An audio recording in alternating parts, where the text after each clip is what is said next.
ಪ್ರತಿನಿತ್ಯ ಗಣಪತಿಯನ್ನು ಆರಾಧಿಸಿ ನಾಮಜಪ ಮಾಡಿದರೆ ಜೀವನದಲ್ಲಿ ಯಶಸ್ಸು ದೊರೆಯುತ್ತದೆ ಎಂದು ಚಿತ್ರಾಪುರ ಸಂಸ್ಥಾನದ ಮಠಾಧೀಶರಾದ ಶ್ರೀ ಸದ್ಯೋಜಾತ ಶಂಕರಾಶ್ರಮ ಸ್ವಾಮೀಜಿ ಹೇಳಿದರು.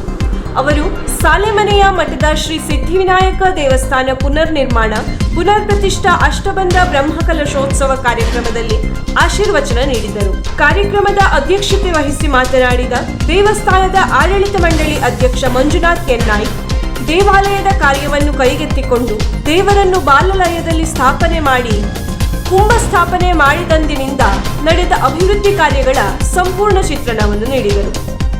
ಉಪಸ್ಥಿತರಿದ್ದ ಮುಖ್ಯ ಅತಿಥಿ ಮಾಜಿ ಶಾಸಕ ಸುನಿಲ್ ನಾಯ್ಕ್ ಮಾತನಾಡಿ, ಆಸ್ತಿಕ ಮಹಾಜನತೆ ಮನಸ್ಸು ಮಾಡಿದರೆ ಏನನ್ನೂ ಮಾಡಬಲ್ಲರು ಎನ್ನುವುದಕ್ಕೆ ಉದಾಹರಣೆಯಾಗಿ ದೇವಸ್ಥಾನ ಕಂಗೊಳಿಸುತ್ತಾ ನಿಂತಿದೆ.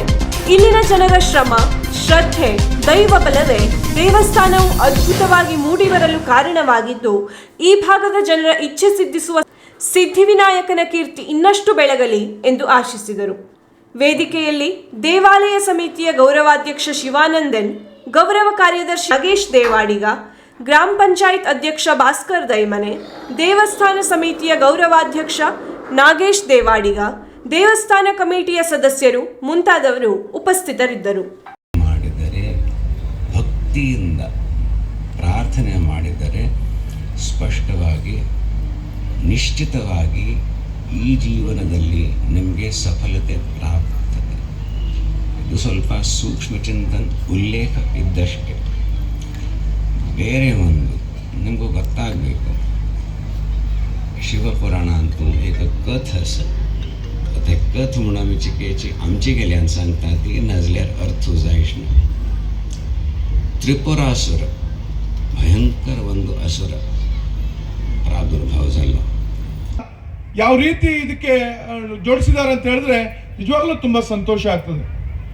ಏನು ಹಣಕಾಸಿನ ವ್ಯವಸ್ಥೆ ಇಲ್ಲದೆ ಒಂದು ದೇವಸ್ಥಾನವನ್ನು ಯಾವ ರೀತಿ ಅಭಿವೃದ್ಧಿ ಮಾಡಬಹುದು, ನಿಷ್ಠೆ ಪ್ರಾಮಾಣಿಕತೆಯಿಂದ ಒಗ್ಗೂಡಿ ಶಕ್ತಿಯಿಂದ ಏನನ್ನು ಬೇಕಾದ್ರೆ ಸಾಧಿಸಬಹುದು ಅಂತ ಹೇಳಿದ್ರೆ ಈ ಗ್ರಾಮ ಸಾಕ್ಷಿಯಾಗಿದೆ ಇವತ್ತು. ಯಾಕಂದ್ರೆ ನಾವು ಹಲವಾರು ವರ್ಷದಿಂದ ಈ ದೇವರನ್ನ ಕಾಣ್ತಾ ಇದ್ದೇವೆ. ಯಾವ ಗರ್ಭಗುಡಿ ಪರಿಸ್ಥಿತಿಯಲ್ಲಿತ್ತು, ಈಗ ಯಾವ ಪರಿಸ್ಥಿತಿಯಲ್ಲಿ ಇದೆ ಅಂತಕ್ಕಂಥ ನಾವು ಇವತ್ತು ಅವಲೋಕನ ಮಾಡಬಹುದು. ಆ ದೇವಸ್ಥಾನದ ಮೆಟ್ಟಿಲ ಮೇಲೆ ನಿಂತಾಗ ಭಕ್ತಿಯ ಎಲ್ಲೋ ಒಂದು ಸಂಚಲನ ಮೂಡ್ತದೆ, ಕಂಪನ ಇವತ್ತು ಆ ದೇವಸ್ಥಾನದಲ್ಲಿ ನಾವು ಕಾಣಲಿಕ್ಕೆ ಸಾಧ್ಯ ಇದೆ. ದೇವಸ್ಥಾನ ಅಂತ ಹೇಳಿದ್ರೆ ಹೋದ ಕೂಡ ಎಲ್ಲಿ ನಮಗೆ ಭಾವನೆಗಳ ಕಂಪನ ಆಗ್ತದೆ, ಎಲ್ಲಿ ನಮಗೆ ದೇವಸ್ಥಾನದ ಭಕ್ತಿಯ ಭಾವನೆ ಮೇಲೆ ಎಲ್ಲೋ ಒಂದು ರೀತಿ ನಮಗೆ ಪರಿಣಾಮ ಬೀಳ್ತದೆ, ಆ ದೇವಸ್ಥಾನದಲ್ಲಿ ಏನೋ ಒಂದಿದು ಶಕ್ತಿ ಗೋಚರಿಸ್ತದೆ.